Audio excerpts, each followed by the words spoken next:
আসসালামু আলাইকুম সম্মানিত ভিউয়ার্স, আশা করি আল্লাহর অশেষ রহমতে সবাই ভালো আছেন, সুস্থ আছেন। এই চ্যানেলে আরেকটি নতুন গুরুত্বপূর্ণ ভিডিওতে আপনাদের সবাইকে স্বাগতম। আজকে আলোচনা করব প্রাথমিকের দ্বিতীয় ধাপের চূড়ান্ত ফল রাতে জানাবেন যেভাবে।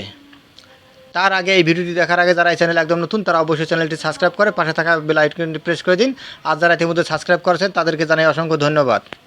প্রাথমিকের দ্বিতীয় ধাপের চূড়ান্ত ফল রাতে জানাবেন যেভাবে।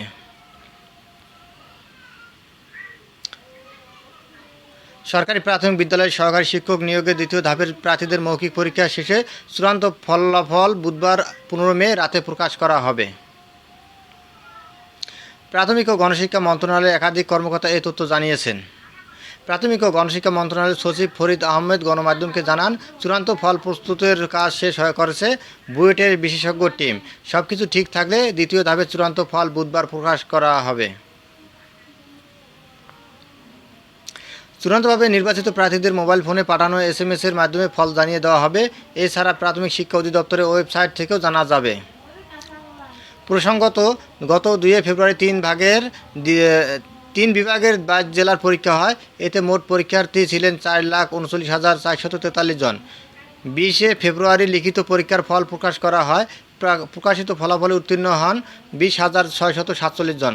গত 14 মার্চ থেকে 22 এপ্রিল পর্যন্ত তারা মৌখিক পরীক্ষায় অংশ নেন। গত বছরের 28 ফেব্রুয়ারি রংপুর, সিলেট ও বরিশাল বিভাগের নিয়োগ বিজ্ঞপ্তি প্রকাশ করে অধিদপ্তর। এরপর 22 মার্চ রাজশাহী, খুলনা ও ময়মনসিংহ বিভাগের বিজ্ঞপ্তি প্রকাশ করা হয়। ঢাকা ও চট্টগ্রাম বিভাগে নিয়োগের জন্য বিজ্ঞপ্তি প্রকাশ করা হয় 17 জুন। প্রথম ধাপে 3,60,700, দ্বিতীয় ধাপে 4,59,438 এবং তৃতীয় ধাপে 3,40,000 প্রার্থী আবেদন করেন। বর্তমানে সারা দেশে প্রাথমিক বিদ্যালয়গুলোতে 8,000-এর বেশি পদ শূন্য রয়েছে। ধন্যবাদ জানিয়ে বিদায় নেওয়ার আগে আবারও অনুরোধ জানাই, যদি ভিডিওটি ভালো লাগে এবং নতুন নতুন আপডেট ভিডিও পেতে চান তাহলে অবশ্যই চ্যানেলটি সাবস্ক্রাইব করুন। ধন্যবাদ সবাইকে।